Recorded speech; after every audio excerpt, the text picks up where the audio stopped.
Herkese yeni bir vlogtan merhaba. Gün başladı. Çocuklar okula gitti. Ben de şöyle şu yastık kılıflarını dün yıkamıştım. Makineye atmıştım koltuk örtüleriyle beraber. Onları geçireyim.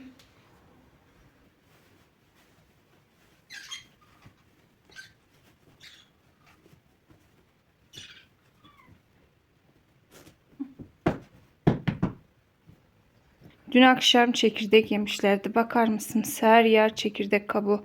Şimdi eve bir süpürge tutacağım. Şöyle her yer batmış. Güzel bir süpürge tutayım. Ondan sonra tekrar örtülerini örteceğim. En rahat aslında bu şekilde örtüsüz kullanmak ama böyle de çocuklu eve hiç dayanmıyor yani. Bak şuraya hatta ne sürüldüyse burası leke olmuş. Burayı bir alacağım. Böyle örtülü kullanmak da zor. Sürekli örtüleri düzenliyoruz falan ama en azından silme derdi yok sürekli. Kirlenince at makineye yıkansın. Dün de öyle yaptım. Örtüleri çıkarttım, güzel attım makineye. Bir de balkonu temizledim dün. Dip köşe böyle balkonun o camlar yerler var ya, berbattı yerler. O şeylerin koltukların altı toz olmuştu. Çünkü ortalığı siliyorum, koltukların altı kalıyordu villada girmediği için. Orayı böyle sileceğim zaman detaylı çekip elle silmen gerekiyor. Dün de öyle yaptım, güzel camlardan, koltukların altlarından falan tertemiz yaptım. Halısını da makineye attım. O da yıkandı. Birazdan sererim, kurumuştur.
Tüm evi güzelce süpürdüm. Süpürürken de biraz dağıttım. Halıları falan böyle ben hep katlıyorum. Şimdi bir güzel yerleri sileyim. Tozunu alayım. Ondan sonra akşam yemeğine geçelim. Akşam yemeği için dün ıspanak almıştık. Dün biz biraz alışveriş yaptık. Gross'a gittik. Buraya uzak bir yerdeymiş. O da çok yakın değildi yani. Çok uzak da değil. Oradan böyle biraz alışveriş falan yaptık. Baktım bazı sebzeler uygun. Ispanak çok uygundu mesela, biber falan. Onlardan aldım. Ispanağın da bugün şeyini yapmayı düşünüyorum. Katmer yaparım büyük ihtimal. Gözlemesini.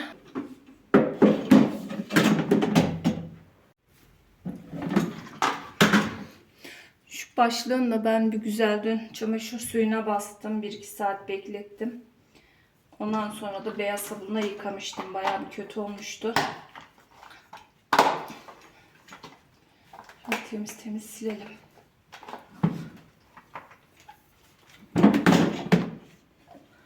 Bir su doldurayım şuna.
Şu başlıkları güzel köpürteceğim. Bayağıdır yıkamıyorum.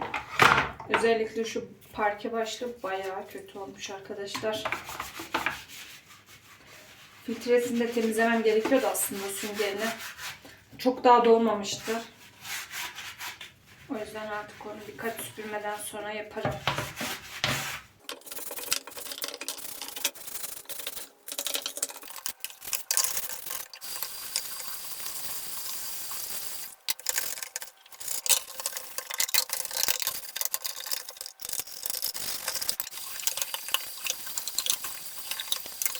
Aklımdayken şu lambaderin ampullerini de çıkartacağım arkadaşlar. Ampul diyorum. Şu kısımlarına bakar mısınız? Kuş ne yapmış? Ya, uzun zamandır bunları temizleyeyim diyorum ama hep unutuyorum. O yüzden bugün aklıma gelmişken hepsini çıkartacağım. Şu camlarını güzel bir temizleyeyim. İçini mahvetmiş.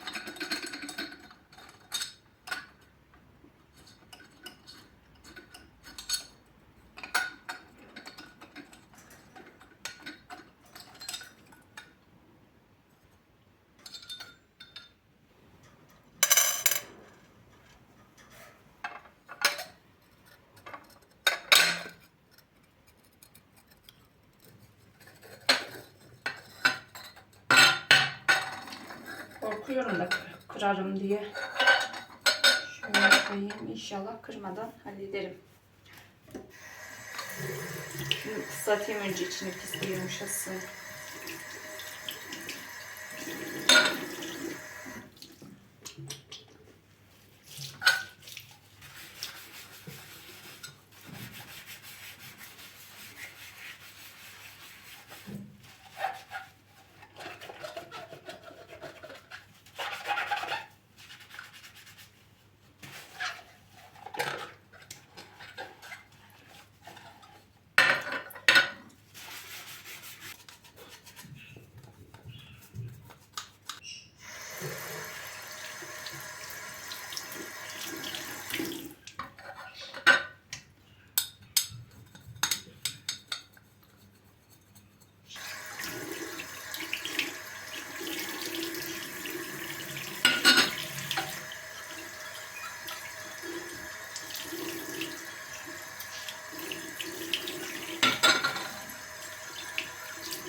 Şöyle bir de kurulayalım.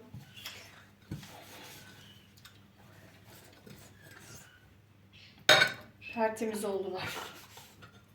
Kuşun bahanesine temizlenmiş oldu. Tozlanmışlardı da. Şimdi hep suçu kuşatmayalım. Bayağıdır ellemiyorum da.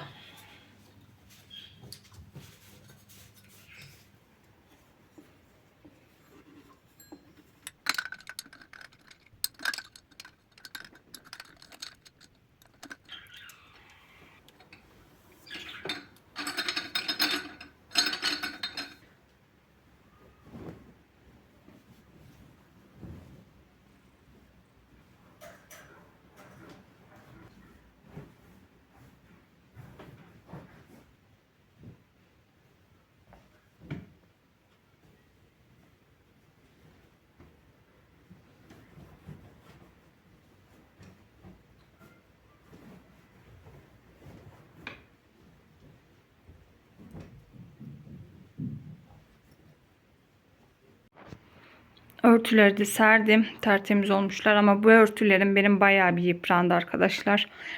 Efe'ye hamileyken biz bu koltukları yaptırmıştık. O zaman örtüleri de aldım. 9 sene oldu tam. Yine iyi gitti. Lambader de tertemiz oldu. Kuşun bahanesine gerçekten Böyle işleri falan pislikte olmuştu. Ters çevirdim yere, parkeye. O şekilde temizlendi, yoksa içine alamazdım. Başlıklarını taktım. Güzelce şu diplerini falan bir iyicene sildim. Böyle tertemiz oldu. Peteğimi de sildim.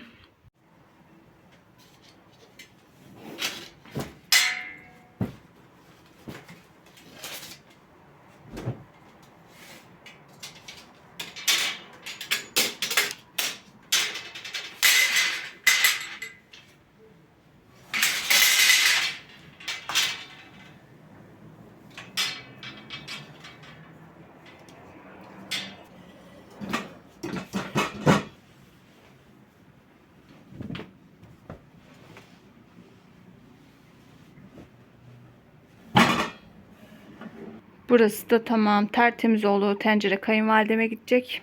Camlarım tertemiz oldu arkadaşlar. Artık bu temizlikle beni Mart ayına kadar götürür sanırım. Yani kışın ben cam silmiyorum. Odaların camlarını siliyorum ama balkon camlarını ellemiyorum. Öyle şimdiden bir hamur yoğurayım. Dinlensin biraz, ıspanağımı temizleyeyim. Harcımı hazırlayayım. Gözleme yapacağım, ıspanakla ayranla yeriz. Ondan sonra bir buzdolaplarına bakmaya gideceğiz. Derin dondurucu bir buzdolabı annem için. Bakalım orada belki mağazada bulursak, hani bir internetlik fiyatıyla karşılaştırıp hangisi daha uygunsa almayı düşünüyoruz. Emre gelene kadar o yüzden yemek hazır olsun, yiyip hemen çıkarız. Hazırlığımı yaptım. Şimdi katmerleri yapmaya başlayacağım arkadaşlar. Şöyle hamuru bayağı çok yaptım. Birkaç tane böyle lavaş olsun istedim fazladan. Buzluğa atacağım. Şöyle ıspanakları güzelce yıkadım. Kurutucudan geçirdim. Böyle baharatını attım. Yağını falan güzel ayarladım. Şimdi artık yapmaya başlayalım. Tavamın altında şimdi açacağım. Isınsın yavaş yavaş. Bana kolay gelsin. Bir de şunun içerisine çökelek ekleyeceğim. Eklemeyi unuttum. Şimdi üstünden ekleyip karıştırırım.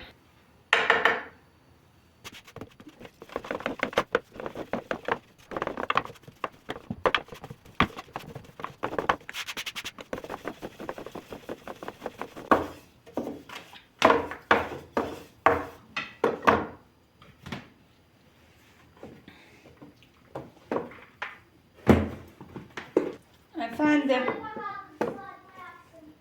Tamam annem.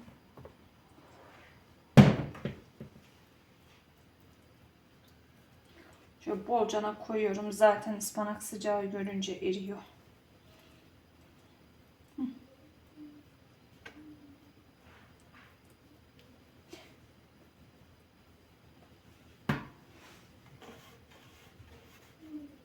Yanında ayran yapacağım. Normalde ben çayla yemeği severim ama şimdi çayın başına oturunca da hemen kalkamıyorum.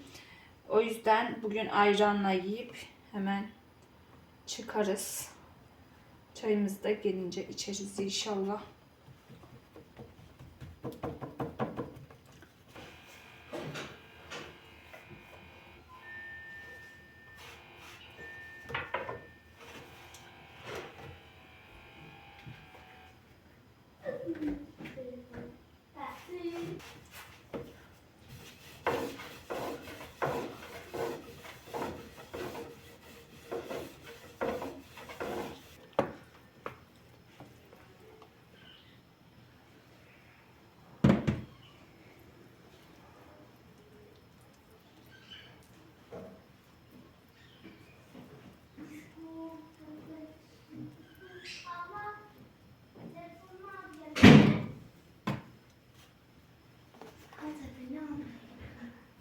Anne, Efendim. babamın eski hattı kapanmış mı? İnşallah kapanmamıştır da onu da bana verir.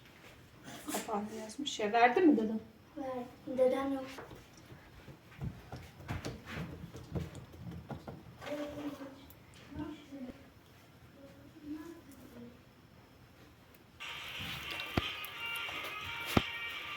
Şöyle kenarlarını geçiriyorum ki güzel pişsin diye. Şunu yapıştırdım bir tanesine.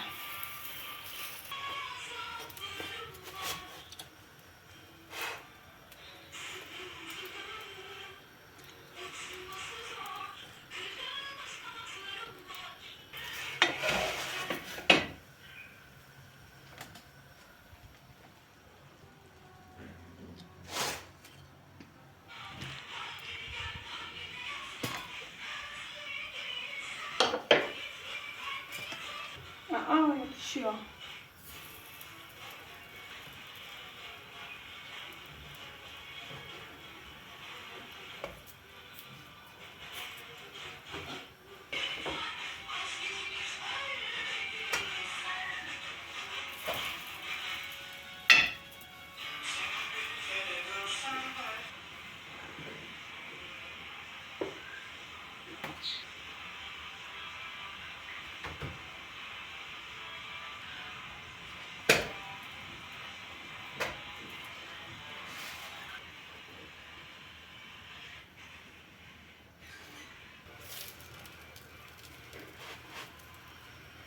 Şöyle birinden bir parça koparttım.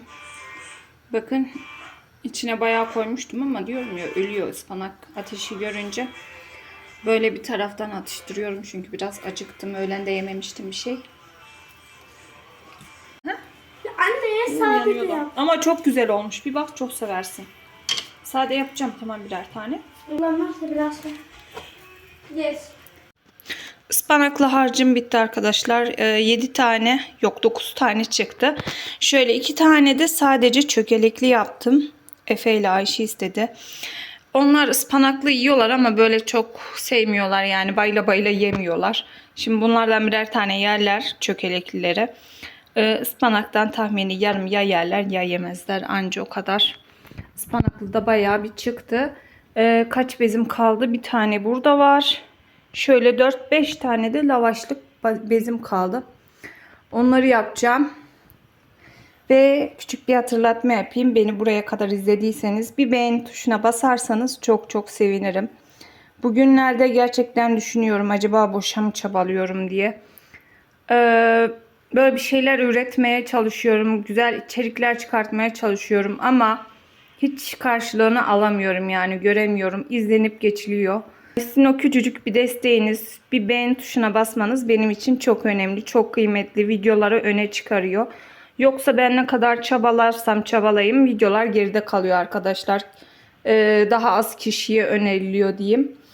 O yüzden beğenirseniz çok çok mutlu olurum. Bugünlerde gerçekten düşünüyorum. Acaba kapatsam mı diye. Ama bir taraftan da diyorum çok emeğim var gerçekten. Video çekmek, düzenlemek, yüklemek hiç kolay iş değil arkadaşlar. Arkada yani gözüktüğü gibi olmuyor. Yakıyordum bak. Konuşacağım diye. Şöyle size gözlemeleri de göstereyim bakın. Bunları şimdi yağlayacağım bir tereyağıyla. Yanına da bir ayran yaptım mı mis gibi gider.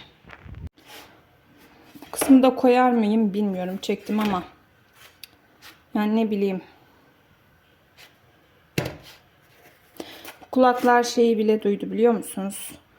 Ben söylediğim kişiler izliyor annenin videolarına. Ya da onlar beğeniyor.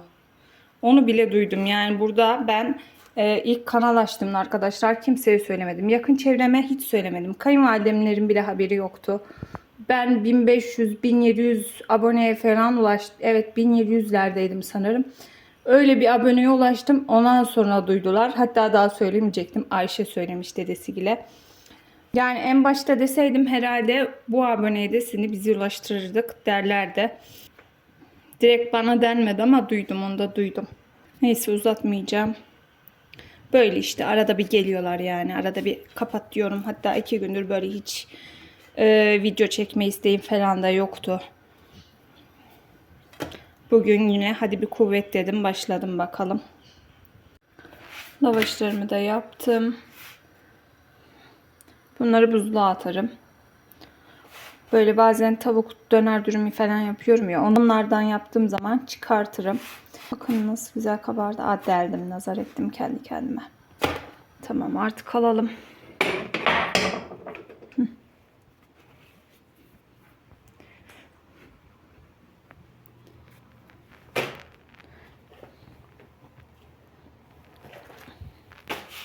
Şöyle 2, 3, 4, 5 tane şu kenara alayım. Çok sıcak hamur olmasın.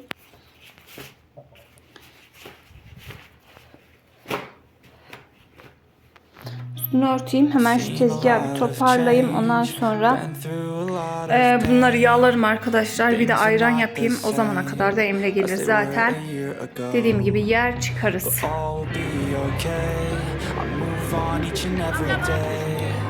The past is where it stays. Way back a year ago. I've changed for the better this time. I thought I would never be fine. I strive just to say I'm alright. And for the first time in a long time I'm alright. I've seen a lot of change, been through a lot of pain. Some things are not the same as they were a year ago, but all will be okay. I move on each and every day. Biraz tek tutamayız. Past is where it stays, way back a year ago.